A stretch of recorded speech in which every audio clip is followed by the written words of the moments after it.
Good morning, good afternoon, good evening friends. I wish आप सभी बहुत ही हैप्पी होंगे। फ्रेंड्स, आपको इस वीडियो लेक्चर से मैं मई 25 के लिए एक जो अमेंडमेंट है मेटल स्क्रैप को लेके, जो आरसीएम टॉपिक, रजिस्ट्रेशन टॉपिक और टीडीएस टॉपिक, तीनों टॉपिक के अंदर अमेंडमेंट हुआ है, उसका मैं एक आपको कंप्लीट डिस्कशन करने वाला हूं, आपको उसकी प्रॉपर अंडरस्टैंडिंग देने वाला हूं। ये वीडियो लेक्चर आप ध्यान से देखिए, ध्यान से सुनिए। अमेंडमेंट है, एग्जाम के पॉइंट ऑफ व्यू से इंपॉर्टेंट है। अगर आपका देखा हुआ, ध्यान से सुना हुआ रहेगा तो एग्जाम में आप उसका प्रॉपर सॉल्यूशन दे पाएंगे, आप प्रॉपर उसकी अंडरस्टैंडिंग कर पाएंगे, प्रॉपर एक्सप्लेनेशन दे पाएंगे। ओके, चलिए तो शुरुआत हम यहां पर करते हैं। सबसे पहला वर्ड लिखा हुआ है मेटल। मेटल मतलब जैसे कॉपर होता है, एल्यूमिनियम होता है, लेकिन यहां पर मेटल के स्क्रैप की बात की जा रही है। ओके, कौन से मेटल स्क्रैप? अगले लिखा हुआ है चैप्टर। चैप्टर वर्ड का यूज तो आपको ध्यान होगा, हमारे पास में कस्टम्स टैरिफ एक्ट होता है 1975, जिसमें दो हमारे पास में शेड्यूल होते हैं, इंपोर्ट टैरिफ और एक्सपोर्ट टैरिफ, जहां पर हम अपने इंपोर्टेड गुड्स और एक्सपोर्ट गुड्स का क्लासिफिकेशन करते हैं फॉर डिटर्मिनेशन ऑफ किसके लिए? रेट ऑफ ड्यूटी के लिए। तो वही कस्टम्स टैरिफ एक्ट 1975 के जो चैप्टर नंबर 72 से लेकर चैप्टर नंबर 81 में जो मेटल स्क्रैप कवर है, सिर्फ उन्हीं मेटल स्क्रैप का हम यहां पर डिस्कशन करने वाले हैं। उन्हीं मेटल स्क्रैप को लेके अमेंडमेंट्स हैं। ओके, जो मेटल स्क्रैप इन चैप्टर के बीच में कवर नहीं हो रहे हैं वो हमारे डिस्कशन का पार्ट नहीं है और वो अमेंडमेंट का भी पार्ट नहीं है। तो चैप्टर नंबर 72 से लेकर 81 ऑफ कस्टम्स टैरिफ एक्ट 1975। सबसे पहले हम रजिस्ट्रेशन चैप्टर आरसीएम टॉपिक में देखें क्या अमेंडमेंट है, तो आप पाएंगे आरसीएम टॉपिक ये बोलता है कि अगर मेटल स्क्रैप का जो सप्लायर है, अगर वो अनरजिस्टर्ड है, अगर वो क्या है? अनरजिस्टर्ड है। अब आप कहेंगे अनरजिस्टर्ड क्यों है? तो इसका जवाब ये हो सकेगा, भाई उसका टर्नओवर, एग्रीगेट टर्नओवर इतना है ही नहीं कि वो रजिस्ट्रेशन कराने की थ्रेशोल्ड लिमिट को एक्सीड कर रहा हो, तो उसका टर्नओवर नहीं है इतना, इसलिए वो अनरजिस्टर्ड है। तो ऐसा अगर अनरजिस्टर्ड सप्लायर जिसका टर्नओवर रजिस्ट्रेशन कराने की थ्रेशोल्ड लिमिट से ज्यादा नहीं है, अब अगर वो सप्लाई किसको करता है? रजिस्टर्ड रिसिपिएंट को करता है। अगर रजिस्टर्ड रिसिपिएंट को करता है तो फिर उस केस में जीएसटी पेबल होगा। जी हां, जीएसटी पेबल होगा। अब आप ये मत समझिएगा भाई सप्लायर तो अनरजिस्टर्ड है, ठीक है, तो इस पे तो लेवी नहीं है। तो आपको ध्यान होगा, एक टॉपिक हमारा आरसीएम भी होता है, भले ही उसमें सप्लायर क्या हो? अनरजिस्टर्ड हो, रिसिपिएंट को जीएसटी पे करना पड़ता है और यहीं पर जीएसटी पेबल होगा, अंडर आरसीएम होगा। तो दो चीजों को ध्यान रखना होगा। पहली चीज है कि सप्लायर हमारा अनरजिस्टर्ड हो, ओके, और सेकंड रिसिपिएंट अगर रजिस्टर्ड हो तो ही आरसीएम एप्लीकेबल होगा, एल्स आरसीएम एप्लीकेबल नहीं होगा।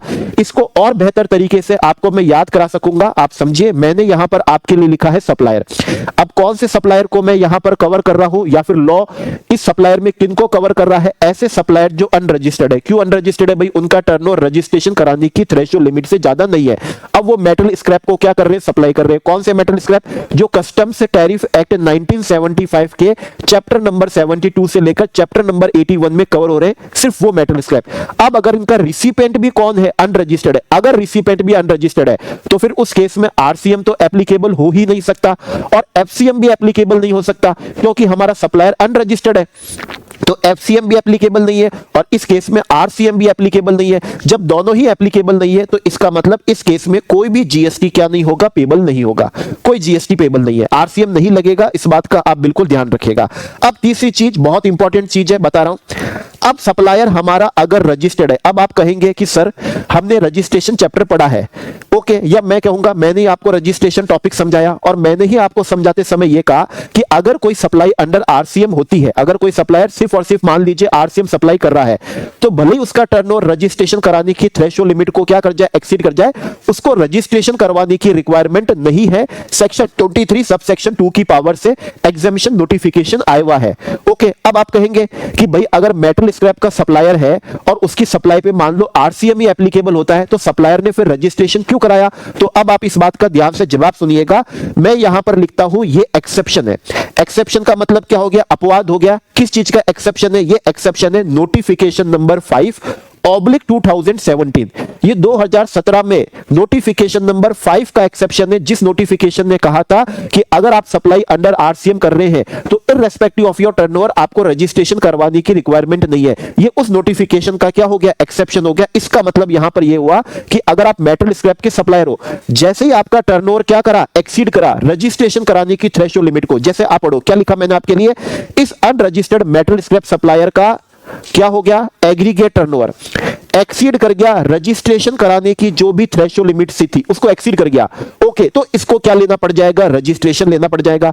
रजिस्ट्रेशन लेना पड़ जाएगा का मतलब क्या हुआ, ये एक एक्सेप्शन हो गया हमारे नोटिफिकेशन नंबर 5/2017 का, जो ये बोलता है कि अगर सप्लायर अंडर आरसीएम में हो, ओके, अगर कोई सप्लायर है जिसकी सप्लाई अंडर आरसीएम है तो डज नॉट, उसको रिक्वायर्ड ही नहीं होता क्या लेना, रजिस्ट्रेशन लेना। ये उस बात का क्या हो गया, एक्सेप्शन हो गया। आरसीएम वाले सप्लायर को, मेटल स्क्रैप वाले सप्लायर को रजिस्ट्रेशन लेना पड़ेगा अगर उसका टर्नओवर रजिस्ट्रेशन कराने की थ्रेशोल्ड लिमिट को एक्सीड कर जाता है। अब हमारा सप्लायर क्या हो गया, रजिस्टर्ड हो गया। और मान लीजिए अगर हमारा रिसिपेंट क्या है, अनरजिस्टर्ड है, रिसिपेंट अनरजिस्टर्ड है, तो यह बात तो तय है कि इस केस में आरसीएम तो लगेगा ही नहीं, ठीक है, इस केस में आरसीएम तो लगेगा ही नहीं, लेकिन जीएसटी तो लेवी होगा क्योंकि सप्लायर क्या है, रजिस्टर्ड है, टैक्सेबल पर्सन है। तो इस केस में आप क्या समझेंगे, जीएसटी पेबल होगा, लेकिन अंडर क्या होगा, एफसीएम होगा, फॉरवर्ड चार्ज मैकेनिज्म होगा, ओके, यहां आरसीएम नहीं लगेगा, सप्लायर को जीएसटी क्या करना पड़ेगा, पे करना पड़ेगा। और इस पे किसी तरह का कोई टीडीएस ही नहीं है। क्यों होगा टीडीएस, भाई रिसिपेंट जब रजिस्टर्ड ही नहीं है तो उस केस में कोई टीडीएस होगा ही नहीं, ओके। अब आते हैं हमारे डिस्कशन के सिर्फ लास्ट पार्ट पे, छोटा सा ही है।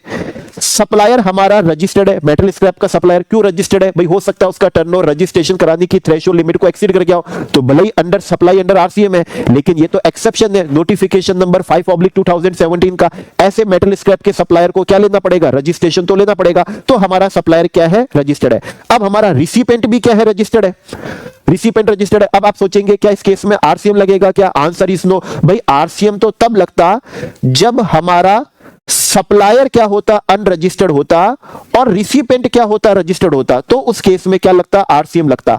अब हमारे इस वाले केस में तो सप्लायर रजिस्टर्ड है तो आरसीएम लगने का तो क्वेश्चन ही अराइज नहीं होता, ओके। तो जीएसटी पेबल होगा अंडर कौन से में, एफसीएम में। लेकिन प्लस एक खास बात और है, अब टीडीएस चैप्टर में सेक्शन 51 के में भी क्या हो गया, अमेंडमेंट हो गया है, उसके सब सेक्शन 1 के क्लॉज डी से एक नोटिफिकेशन आ गया, और वो ये कहता है कि अगर आप मेटल स्क्रैप के सप्लायर हो और सप्लायर भी रजिस्टर्ड है और रिसिपेंट भी क्या है, रजिस्टर्ड है, दोनों रजिस्टर्ड है, तो फिर उस केस में मेटल स्क्रैप की सप्लाई पे क्या होगा, टीडीएस होगा, टैक्स डिडक्शन एट सोर्स होगा, जीएसटी वाला।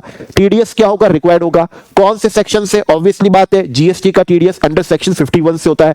अब आप पूछेंगे कौन सी रेट से, तो आपको मालूम होना चाहिए टीडीएस की रेट 1% सीजीएसटी होती है, 1% एसजीएसटी होती है, और अगर इंटरस्टेट सप्लाई हो तो 2% हो जाती है। तो 2% क्या लगेगा आपका, जीएसटी क्या होगा, जीएसटी टीडीएस क्या होगा, डिडक्ट होगा, रजिस्टर्ड रिसिपेंट क्या करेगा, डिडक्ट करेगा। इसका मतलब क्या होता है, कंडीशन आपको ध्यान होना चाहिए, टीडीएस भी तभी होता है जब aggregate value of supply exceed करे कितने से, 2.5 लाख से। तो ये जो मेटल स्क्रैप की आपने सप्लाई करी है, जो कवर हो रहे हैं चैप्टर 72 से लेकर 81 ऑफ कस्टम्स टैरिफ एक्ट 1975 के, और both supplier and recipient are क्या है, रजिस्टर्ड है, और सप्लाई एक्सीड कितनी है, एग्रीगेट सप्लाई 2,50,000 है, तो एफसीएम तो लगेगा ही लगेगा, और साथ में उस पे टीडीएस भी क्या होगा, एप्लीकेबल होगा।